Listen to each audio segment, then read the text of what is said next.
Corner, presented by Jennifer. Breath of Hope. Chapter 1, The Boy Below.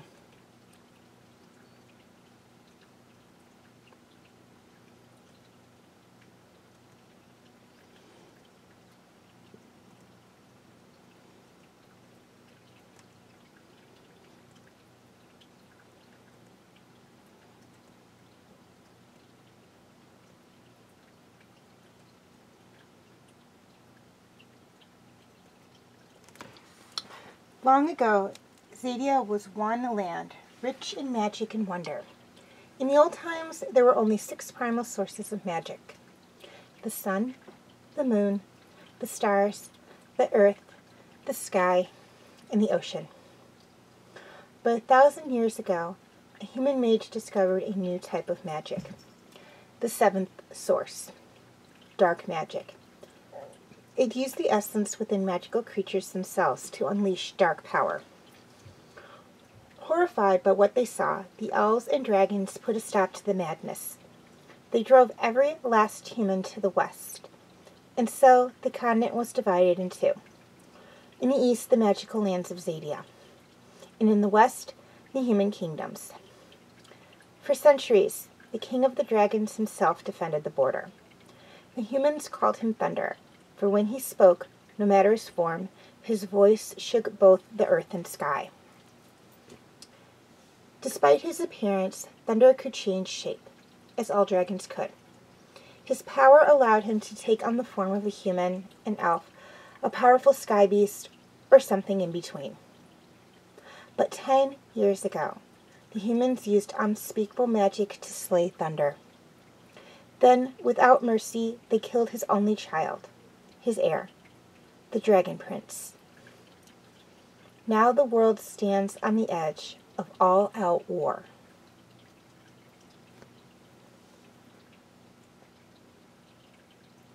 The chains hurt, but after so many years, they didn't hurt as much. His scales under the shackles had been rubbed off years ago, leaving a soft, tender, and raw patch of skin below.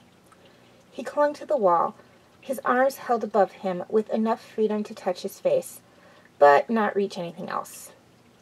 His hair, short and a chestnut brown, parted over 2 silvery blue horns, a mark of his true nature, while his wings hung limply behind his back from their lack of use. As he stood, bound hand and foot, his gaze moved slowly towards the thin crack in the wall. It was too far away to see out, but enough that he could get a shard of light accompanied by a slight breeze. He couldn't remember what the outside looked like. He couldn't remember the color of the sky or the feeling of the ground below his feet. This was all he could remember for years. This dark, dry, empty room. And the chains. How long had it been? Most of his life, certainly. But how long was that? How old was he?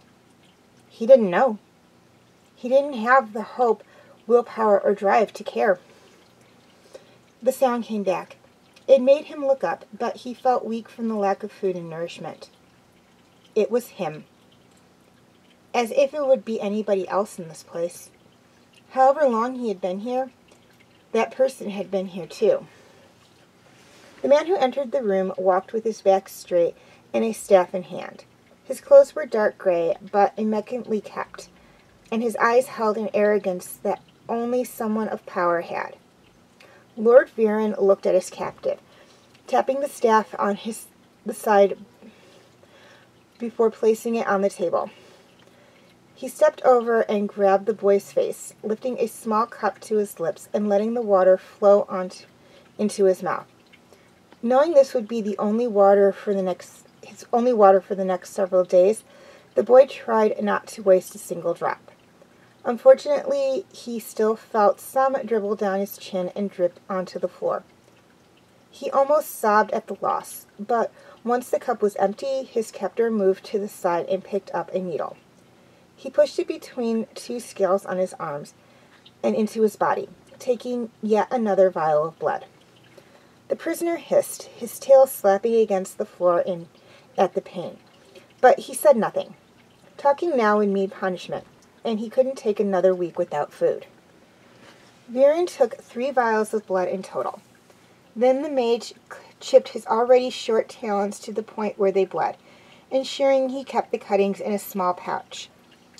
Finally, he plucked a few hairs from his head and stored them in his silk handkerchief. Collections made, he picked up his staff once more and turned to his prisoner with a small smirk. "How are you today, Callum?" Callum kept his head lowered. "Well, master," he lied. He felt like he was on the brink of death, but somehow he still held on. "I'm glad to hear it. Any changes since I was here last?" Somehow, a few weeks ago, Callum had accidentally started a fire in his cell. He had no idea how he did it, but his wings still throbbed from the beating he had taken as punishment. "No, master, no changes." "I'm glad to hear it. Now, what would you like today?" This was always the hardest part of these visits. Viren would allow him one thing: food, new clothes, or a few moments free from his chains. And Callum had to choose. It was all part of the torture, a part of how he proved he was in control. Today the choice was easier. "Food, please, master." "Very well," the mage said, before he turned his back towards the entrance of the cell. He returned with a bit of bread and dropped it at the chained boy's feet and walked out of the room. Once he was gone, Callum slowly moved as best as the chains would allow and picked up the food. He noticed it was stale and hard, but he didn't care. He stood and slowly nibbled at the edge before placing it carefully in a small hole he had made in the wall over the years. It would keep the bread safe from any rats that would wish to eat it while he slept. As he did, he looked towards the crack in the wall inside. Closing his eyes, Callum tried to remember what the sky looked like. But when he heard a sudden crack of thunder.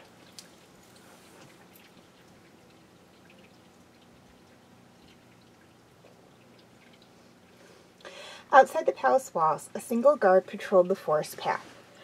A cloak was draped over his head from the downpour of rain, and a sound had startled him. He turned his crossbow at the ready. "Who's there?" he called out, facing the bushes. Nothing moved in the trees, the rain and leaves disturbing all shapes cast by the moonlight. "Declare yourself in the name of King Hero," the guard shouted to the shadows, eyes narrowed to see past the rain. A sudden crack of lightning lit up the sky, and he could make out the shape of several human-like beings staring at him. Each had horns and silvery hair. With a gasp, he fired his crossbow, but missed and hit a tree. He stumbled back in fear and ran away. One of them followed, far quicker and quieter than the guard with his heavy breathing and metal armor. The one following took to the trees, jumping up and running over the branches as if they were solid ground. Stumbling again, the guard hastily got back up. Unfortunately, the fall gave his pursuer a chance to catch up. Stopping with his back to a tree, the guard turned, renewed crossbow in hand. He scanned the trees, his breathing labored from the running accompanied by his fear. Suddenly, a kick from above threw him off an overhang and down into the muddy water below, his helmet thrown off in the fall. He looked back just as a figure jumped down with ease, 2 blades now in their hands. Not willing to go back down without a fight, the guard pulled his crossbow out once more and took aim, but the attacker just knocked it back with their own weapon. His dagger met the same fate. 2 blades were now at his throat, crossed and ready for the kill. In a moment of pure fear, he looked at his hooded attacker. "Please." Somehow that made the attacker pause. They moved the blades closer to his throat. One small movement and the deed would be done. "Who are you?" the guard asked, and a strange question at the moment, but it appeared to work. The attacker looked up, revealing curved indigo markings on their cheeks and violet eyes. This only confirmed they weren't human. Another crash of lightning above, and those eyes widened with realization. The guard took that moment to slowly crawl away from the blades. He stood and stared at this person, worried they would attack again. his body tensed for flight. The pursuer was just as tense, but then turned away, eyes leaving the guards. The guard fled quickly in the opposite direction, running as fast as he could towards the city of Katolis. That morning, Lord Viren stood before a large, ornate golden mirror. He inspected his appearance, ensuring it fit his status as High Mage before reaching out and touching the strange symbols around the edges, wondering what their meaning could be. As he contemplated, someone banged loudly on the door behind him. "High Mage, please, it's urgent," someone shouted from the other side. The mage covered the mirror with a black shroud, and then turned to open the door. The one knocking was none other than the guard from the forest, his eyes still wide with shock. "Lord Viren, I've seen something." The words only brought a frown to the mage's face.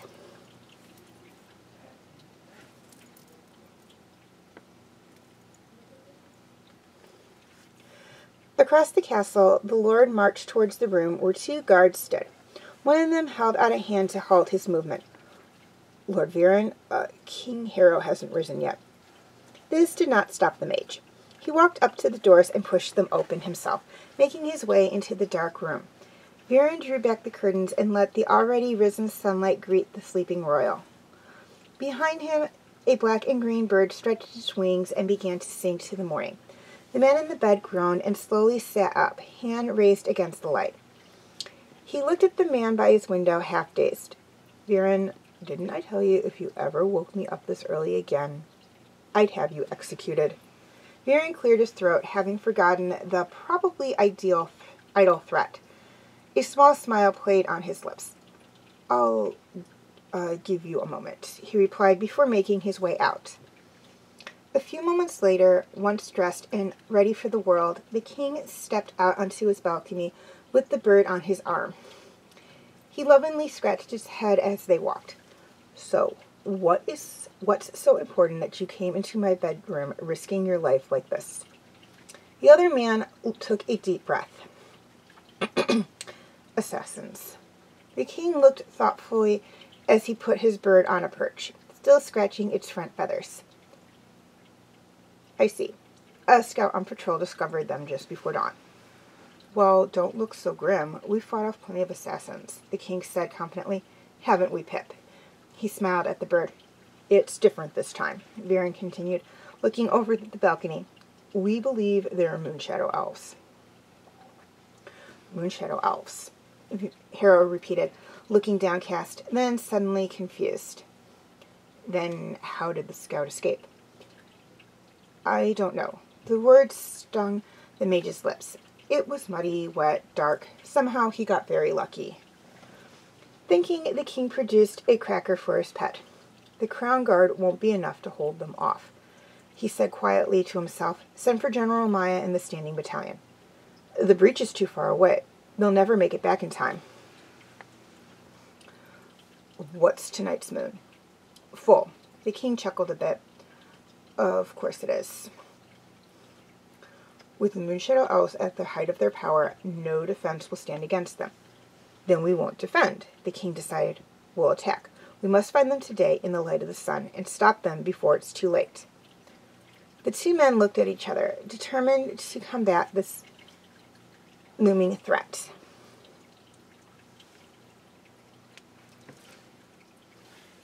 Far away in the forest, the Moonshadow elf from the previous night ran until she came to a clearing.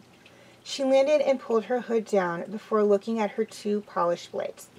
Her mind spun with the possible problems and consequences. Looking up, she noticed a bush with bright red berries. An idea sprung to mind. A little further away, the other elves were setting up their camp, preparing tents, and waiting for the time to strike. Their leader, Uran, sat on a rock meditating.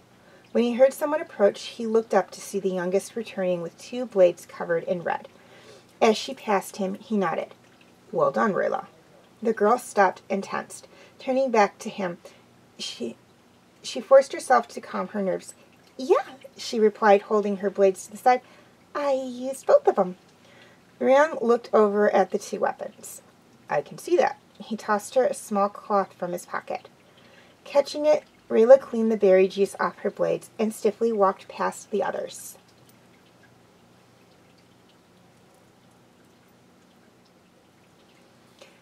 Back in the city, a young boy with fluffy, dark brown hair crawled down a small tunnel.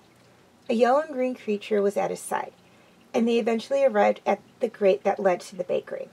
There, the baker was in the middle of taking his goods out of the oven. The creature beside him gave a small croak, but the boy turned to him. "Be shh," he whispered, then grinned as he slid the grate to the side. He crawled on into the room, watching the baker turn away from the freshly baked goods. The little boy looked at the triangular-shaped goodies and reached out for one. "Prince Ezran," the baker shouted, then chuckled menacingly. "I caught you." Ezran quickly withdrew his hand and smiled sweetly. "I was just admiring them." "Oh," said the baker. The baker countered, "With your hands?" "Yeah, they look amazing." "Well, they are amazing, and they're not for you, or your little monster bait." At that moment, one of the tarts vanished from the table, snatched up by a long, sticky tongue. Bait sat on the counter behind the confused, stammering baker. "Did you just—" Ezran smiled, standing behind the baker.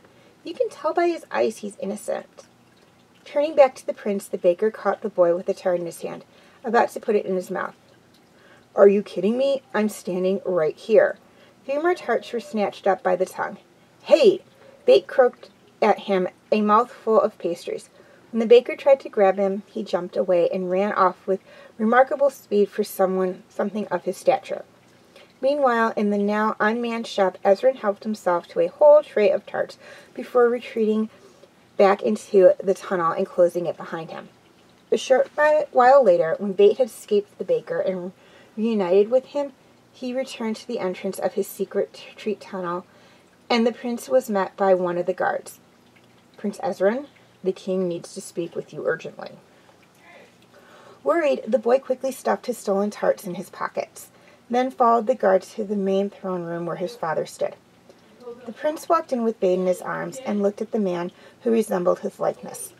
A smile came to the man's lips, and his arms widened when he spied his son. "As my boy, you're going on a trip," he explained as he stepped over to the Banther Lodge. Ezran frowned slightly. "But it's spring. That's the Winter Lodge." The king nodded and shrugged slightly. "Winter is coming. Eventually. But what will I do?" the boy asked, confused. "Everything fun there has to do with snow or ice." His father smiled. "Maybe you can invent some new versions using dirt and rocks. You could build a dirt man. Or what about mudsledding? That could be a thing." Bait croaked, not convinced, and neither was the prince. The king's smiling face became a little more serious as he held his boy's shoulder. "Look, Ez, this is something I need you to do." "Dad, it's decided. You're leaving before sundown. Go get packed up." The boy looked down at Bait, then nodded. "Yes, sir." He turned and walked away, leaving the room and letting Bait walk beside him, sighing. "Why is he sending us away?" he asked the toad. "Something's got to be wrong."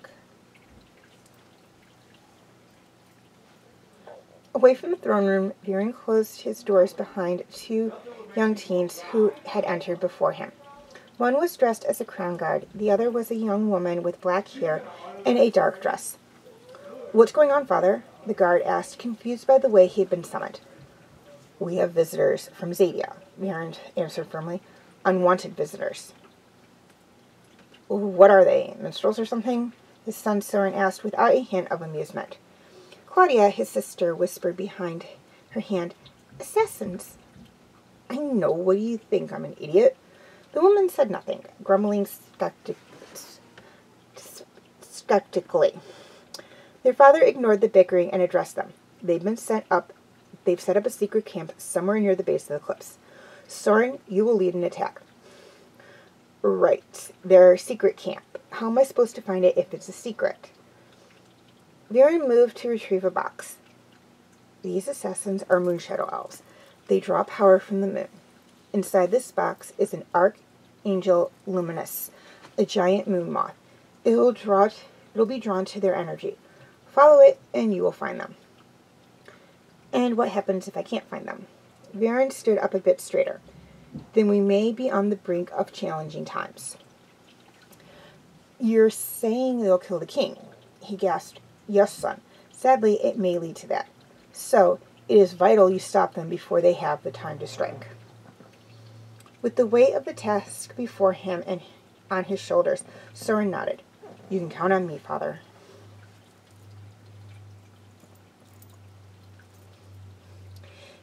In the forest, the 6 Moonshadow Elves stood together, looking to their leader as he spoke.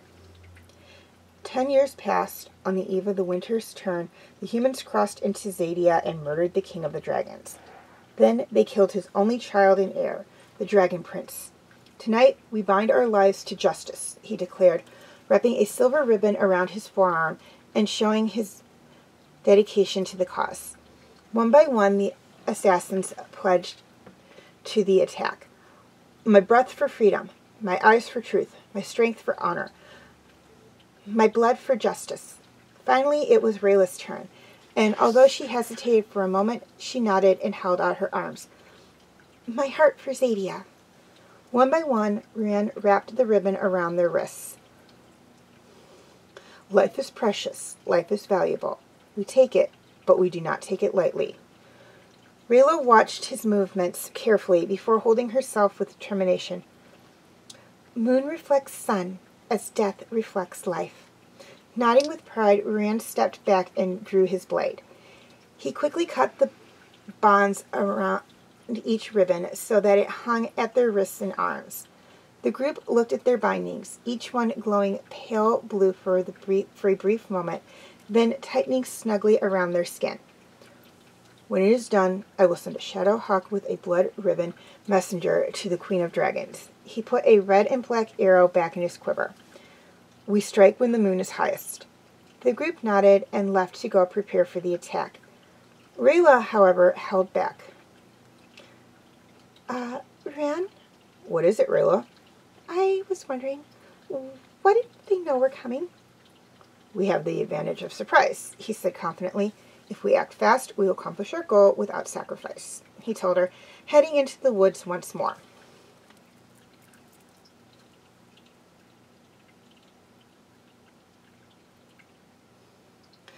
Across the woods, Soren and a handful of his men rode through the forest until they reached the suspected area.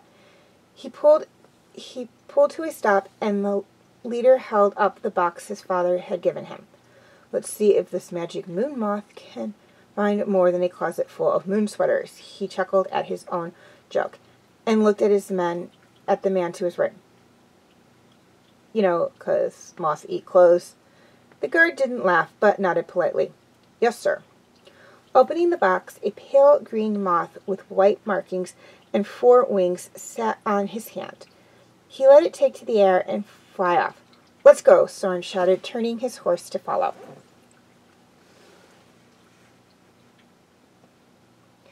In the forest, the elves were readying their weapons, sharpening blades and poisoning arrowheads, when the moth landed on one of the untreated arrows. Rand stared at it in horror, then looked upward. They know we're here, he whispered in slight panic, hearing horses whinnying in the distance. Quickly, he grabbed the necklace he wore and crushed it in his palm, throwing the dust into the air. Mystic Aurora, he whispered urgently. Soren soon arrived in the clearing, his horse rearing up as it suddenly came to a stop. Seeing the empty area, he climbed down when the moth had returned to his hand and scoffed. Nothing. Surprising no one,